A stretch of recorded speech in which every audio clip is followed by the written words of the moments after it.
تو آج کے بیان کا جو ٹاپک ہے وہ ہے جنت کی دو چابیاں۔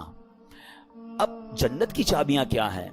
سب سے پہلے ہمیں جہنم کے بارے میں پتا ہونا چاہیے کہ وہ کتنی سیویئر ہے، کتنا خطرناک وہ مقام ہے۔ اللہ تعالی ہم سب کو محفوظ فرمائے۔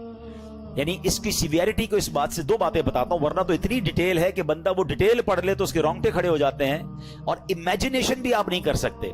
یعنی دنیا کی سب سے زیادہ خطرناک آگ میلٹ کر دیتی ہے۔ کبھی اسٹیل مل کے بارے میں آپ نے دیکھا ہوگا کہ وہ بڑے بڑے لوہے کی راڈز کو بالکل میلٹ کر دیتے ہیں۔ کبھی سونار کی دکان پہ آپ نے سنا ہوگا یا دیکھا ہوگا کہ وہ گولڈ کو لکوڈ فارم میں لے آتے ہیں۔ یعنی اتنی ایکسٹریم فائر دنیا میں موجود ہیں کہ جس کا ہم نارمل لائف میں تصور بھی نہیں کر سکتے۔ پتہ نہیں کتنے ہزار سینٹی گریڈ تک وہ آگ جاتی ہے۔ جن کی فیکٹریز ہیں وہ ان چیزوں کو ذرا زیادہ اچھے طریقے سے سمجھتے ہیں کہ کس قدر زیادہ گرم اور کتنی ہیٹ ہوتی ہے جو دنیا کی آگ ہے۔ روایتوں میں آتا ہے کہ دنیا کی آگ سے 70 گنا زیادہ سخت جہنم کی آگ ہے۔ ناٹ کوئی بیئر ہی نہیں کر سکتا نا۔ اچھا، دنیا کی آگ سے روشنی ہوتی ہے، ٹھیک ہے نا، جب بھی آگ جلے گی تو آپ کو لائٹ فیل ہوگی۔ جہنم کی آگ اتنے ہزار سال تک جلائی جا چکی ہے کہ روایتوں میں آتا ہے وہ بالکل سیاہ ہو گئی ہے، بلیک۔ یعنی جہنم میں بندہ جلے گا بھی اور اس کو نظر بھی کچھ نہیں آ رہا ہوگا، اس قدر سخت وہ آگ ہو چکی ہے۔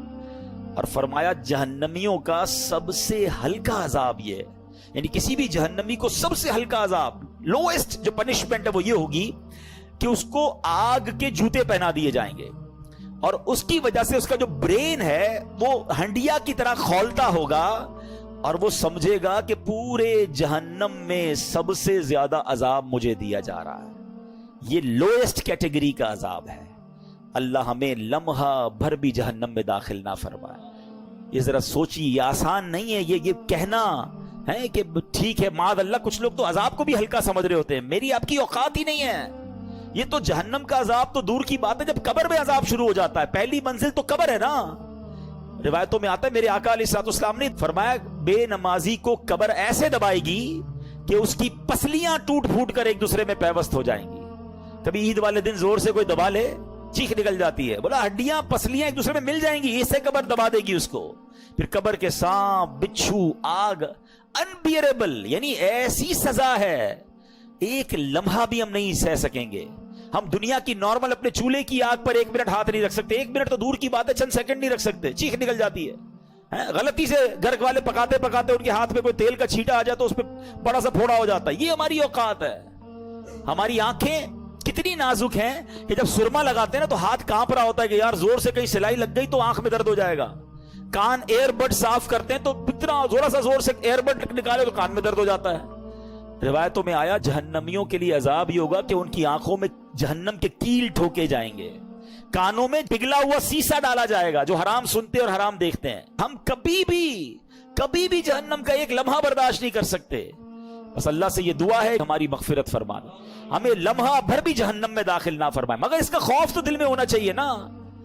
یہ دعا جو ہے نا اللہم اجرنا من النار، یہ اپنی دعاؤں میں شامل رکھیں کہ یہ جہنم کے عذاب سے جو ہے اللہ ہمیں محفوظ فرمائے۔ وہ ایسی آگ ہے، وہ ایسی پنشمنٹ ہے، اللہ تعالیٰ محفوظ فرمائے۔ اب آتے ہیں کہ جہنم میں نہیں جانا انشاءاللہ، تو کہاں جانا ہے؟ جنت میں جانا ہے۔ تو سب سے پہلے جنت ہے کیسی؟ جب تک آپ کو یہ اندازہ نہیں ہوگا نا تو بندے کو پتا ہوتا ہے کہ یار ایسی جنت ہے تو چلو پھر جنت میں جانے کی تیاری کرے۔ آج دنیا میں ہمارے بہت سارے ڈریمز ہیں، یار اس کالونی میں گھر ہو جائے، ایسی گاڑی ہو جائے، اتنے پیسے آ جائیں، اتنی لگژریز مل جائیں۔ کچھ بھی نہیں ہے یہ دنیا کی لگژریز اور دنیا کی چیزیں۔ سب سے پہلی بات تو ہماری ان تمام لگژریز اور تمام چیزوں کی ایکسپائری ڈیٹ ہے، ٹھیک ہے نا۔ ہم سب نے دنیا سے جانا ہے، یہ ساری نعمتیں ادھر رہ جائیں گی، میں اکیلا قبر میں چلا جاؤں گا۔ تو وہ چیز جس کے لیے میں اسٹرگل اتنی ساری کرتا ہوں تھوڑے عرصے میں چھوڑ جاؤں گا، تو اس کے لیے کوشش کروں یا اس نعمت کے لیے کوشش کروں کہ اگر مل گئی تو اس کی کوئی ایکسپائری ڈیٹ نہیں ہے۔ قرآن کہتا ہے ہم فیہا خالدون، ہمیشہ ہمیشہ اس میں رہیں گے۔ جو جنت میں چلا گیا نا ایک بار، ہاں یہ ذرا غور سے سنیے گا، جنت میں جو ایک بار داخل ہو گیا اب کبھی جنت سے باہر نہیں نکالا جائے گا۔ اب وہ ہمیں موت ہی نہیں ہے نا جنت میں، تو ہمیشہ ہمیشہ جنت میں رہے گا۔ ہم فیہا خالدون۔ اور خدا نہ خواستہ کسی کا ایمان چھین لیا گیا اور کفر پر مرا چاہے اس کے روزے ہیں، حج ہیں، زکاتیں ہیں، عبادتیں ہیں، وہ جہنم میں جائے گا اور پھر کبھی جہنم سے نہیں نکالا جائے گا. ہم فیہا خالدون. اچھا، ان دو کیٹیگریز کے علاوہ ایک تیسری کیٹیگری بھی ہے کہ جو مسلمان ہوں گے، گناہگار ہوں گے، اللہ ان سے ناراض ہوگا اور وہ اپنے سزاؤں کو بھگتنے کے لیے جہنم میں جائیں گے. پھر ایک پرٹیکولر ٹائم کے بعد ان کو جہنم سے نکالا جائے گا. وہ کتنے 100 سال ہیں، وہ کتنے 1000 سال ہیں، اور پھر ان کو جنت میں ڈالا جائے گا. مگر ہم رب سے یہی دعا کرتے ہیں کہ اللہ ایک لمحے کے لیے بھی جہنم میں مت ڈالنا. تیرے حبیب کا صدقہ ہم تیرے گھر میں بیٹھے ہیں، ہمیں بلا حساب جنت میں داخلہ عطا فرما.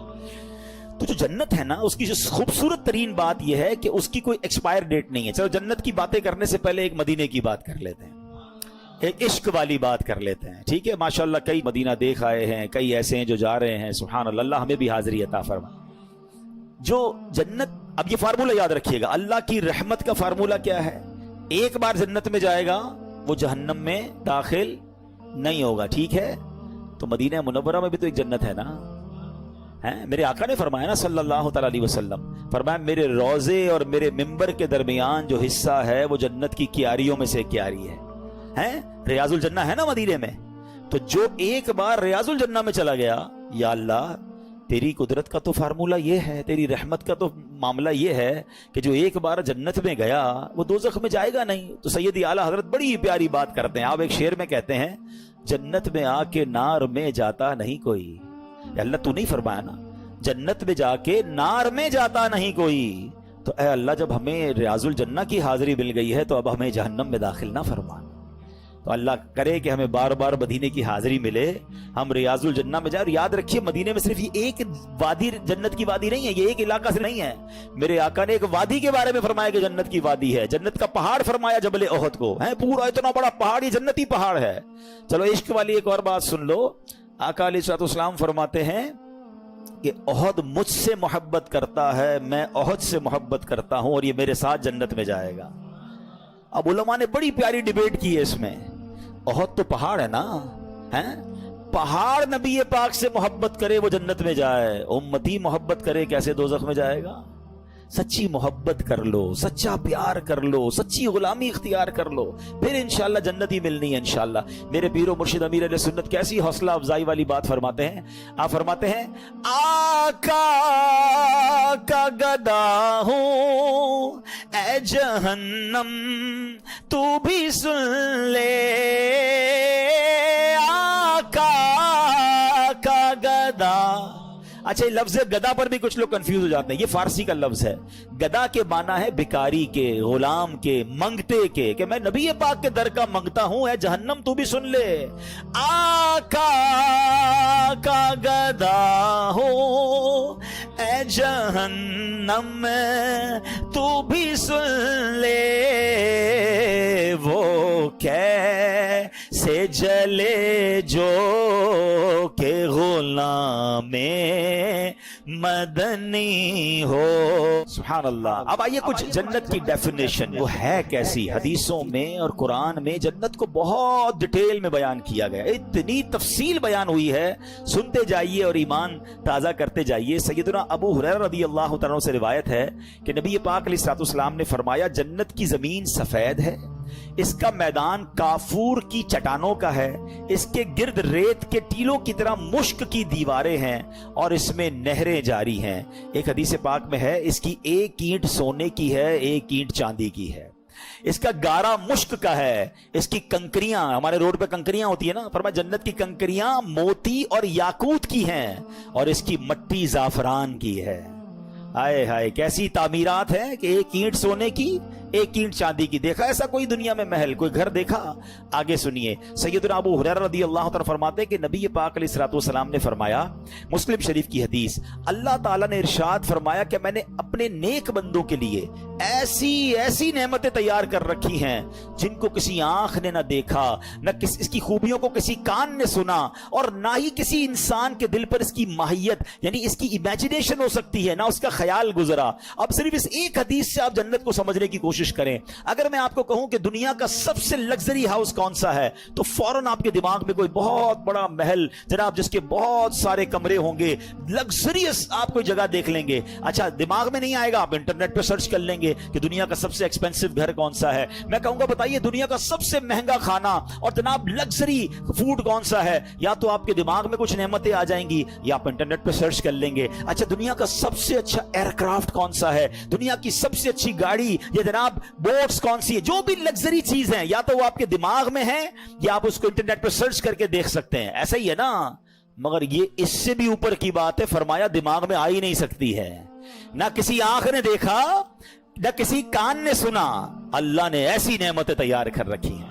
تو ٹرائی ٹو امیجن, یعنی دنیا کی سب سے قیمتی چیز وہ بھی میری آنکھ نے دیکھ لی یا کان نے سن لی یا دل پر خیال آ چکا ہے, اللہ نے جنت اس سے بھی وراء الورا تیار رکھی ہے. تو پھر ذرا سوچئے وہ جنت کیسی ہوگی. ایک اور خوبصورت میں آپ کو ڈیٹیل بتاتا ہوں. تفسیر قرآن صراط الجنان میں مفتی قاسم صاحب نے اس کو اور اچھے انداز میں بیان کیا. یاد رہیے حضرت عبداللہ ابن عباس کی ایک روایت ہے کہ جنتیں 8 ہیں, ٹھیک ہے, اور ان کے نام کیا کیا ہیں. 8 جنتوں کے نام سن لیں. دار الجلال, دار القرار, دار السلام, جنت عدن, جنت ماوا, جنت خلد, جنت الفردوس اور جنت نعیم. یہ 8 جنتیں ہیں. جنت عدن کے بارے میں حضرت انس رضی اللہ تعالیٰ سے روایت ہے کہ نبی پاک علیہ الصلوۃ والسلام نے فرمایا, جو میں نے ابھی حدیث بیان کی نا کہ کنکریاں موتی کی ہیں, یاقوت کی ہیں, ایک اینٹ جو ہے وہ سونے کی ہے, ایک چاندی کی, جنت العدن کی تفصیل تھی. اور اسی طرح نبی پاک علیہ الصلوۃ والسلام فرماتے ہیں کہ جب اللہ تعالیٰ نے جنت عدن کو پیدا فرمایا تو اس میں وہ چیزیں پیدا فرمائیں جنہیں نہ کسی آنکھ نے دیکھا, نہ کسی کان نے سنا, نہ کسی انسان کے دل میں خیال آیا. پھر اللہ تعالیٰ نے جنت عدن سے کہا مجھ سے کلام کر. تو جنت کیا کہتی ہے, قد افلح المؤمنون, بے شک ایمان والے کامیاب ہو گئے. تو اللہ پاک ہمیں ایمان پر استقامت نصیب فرمائے, لمحہ بھر بھی ہمارا ایمان ہم سے ضائع نہ ہو. اب جنت ہے کتنی بڑی, میرے رب کی جنت بہت بڑی ہے, یہ دنیا بہت چھوٹی ہے اس کے آگے. سنیے حضرت سیدنا عبادہ بن صامت رضی اللہ عنہ روایت کرتے ہیں کہ رحمت کونین صلی اللہ علیہ وسلم نے ارشاد فرمایا جنت میں 100 منزلیں ہیں, 100 درجے اس کے, اور ہر 2 منزلوں کے درمیان اتنا فاصلہ ہے جتنا زمین اور آسمان کے درمیان فاصلہ ہے. یعنی اتنی اس کی اونچائی اور اتنی اس کی گریڈز کہنے ہیں. پھر فرمایا کہ اگر اس کے ایک درجے میں تمام جہانوں کے لوگ بھی جمع ہو جائیں تو وہ سب کو کافی ہو جائے گی. یعنی تمام جہانوں کی, صرف اس جہان کی بات نہیں ہو رہی, سارے جہانوں کے لوگ جمع ہو جائیں تو بھی جنت کا ایک درجہ سب کو کافی ہو جائے گا. اللہ نے اس کے 100 درجے بنائے ہیں. اچھا پھر سنیے اب لباس کیسا ہوگا.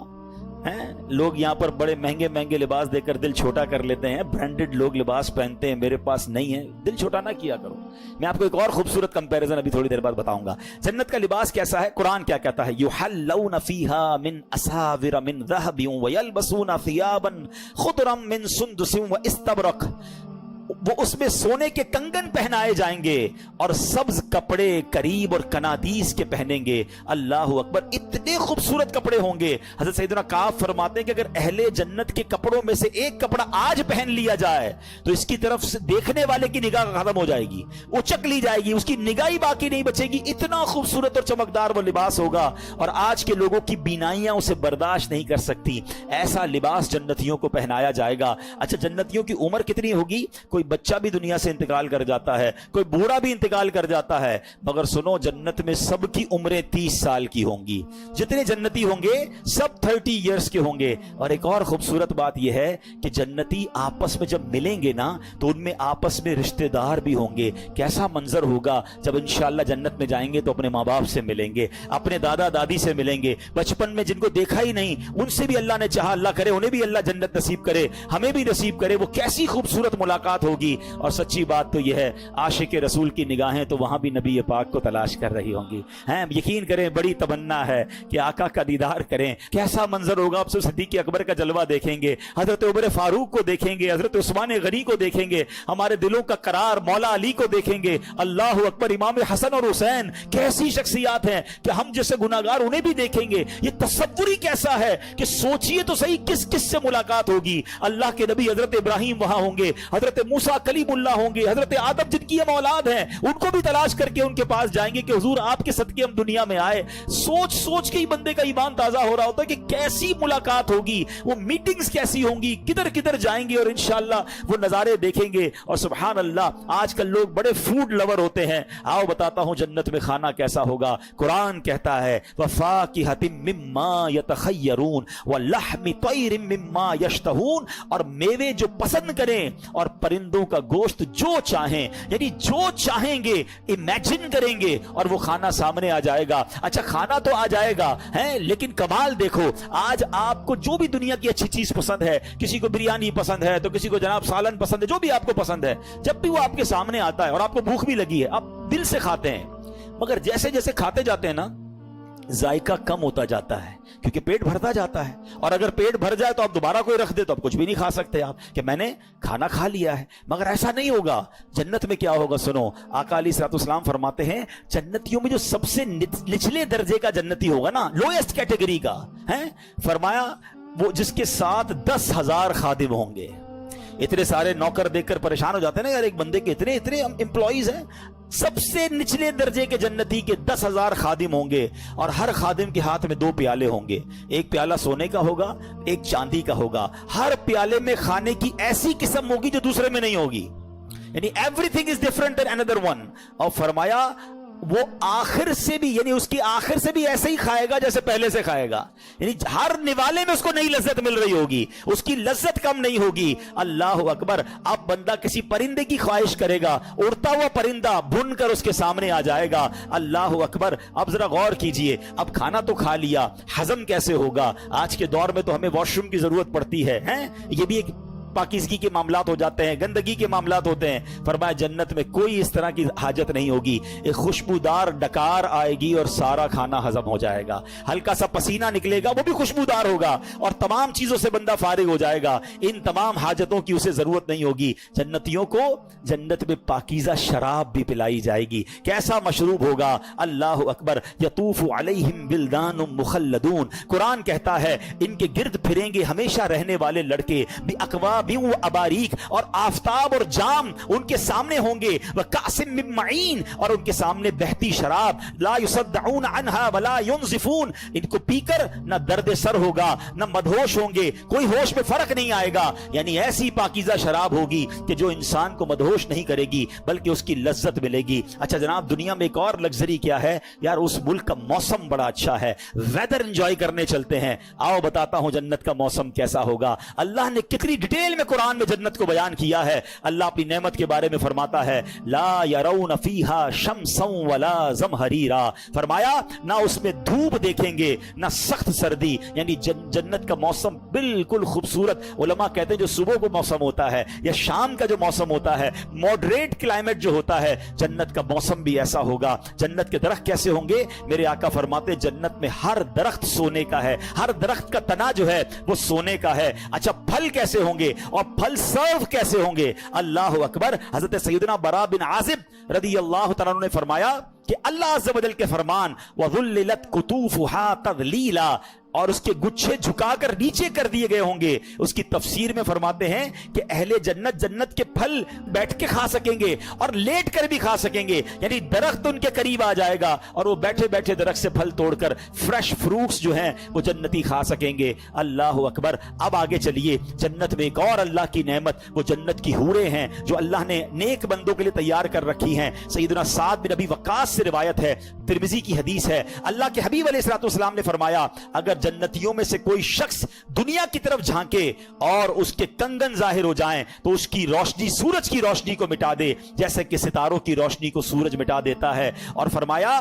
بے شک حوروں میں سے ہر حور کی پنڈلی کی سفیدی 70 ہلوں کے باہر سے نظر آتی ہے, بلکہ اس کی پنڈلی کا مغز تک نظر آتا ہے. آقا فرماتے ہیں کہ اگر ان میں سے کوئی دھاگا ڈالو پھر اسے بند کر دو